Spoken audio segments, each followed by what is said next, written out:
A reading from the prophet Jonah. The word of the Lord was addressed to Jonah.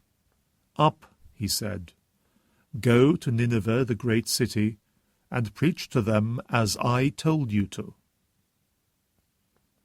Jonah set out and went to Nineveh in obedience to the word of the Lord. Now Nineveh was a city great beyond compare. It took 3 days to cross it. Jonah went on into the city, making a day's journey. He preached in these words, "Only 40 days more, and Nineveh is going to be destroyed." And the people of Nineveh believed in God. They proclaimed a fast and put on sackcloth, from the greatest to the least. The news reached the king of Nineveh, who rose from his throne, took off his robe, put on sackcloth, and sat down in ashes.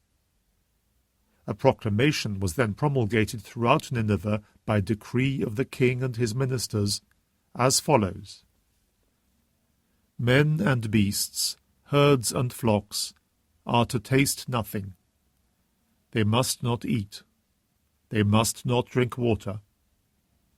All are to put on sackcloth and call on God with all their might. And let everyone renounce his evil behavior and the wicked things he has done. Who knows if God will not change his mind and relent, if he will not renounce his burning wrath, so that we do not perish? God saw their efforts to renounce their evil behavior, and God relented. He did not inflict on them the disaster which he had threatened. The Word of the Lord.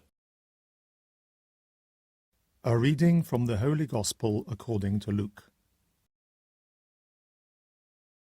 The crowds got even bigger, and Jesus addressed them.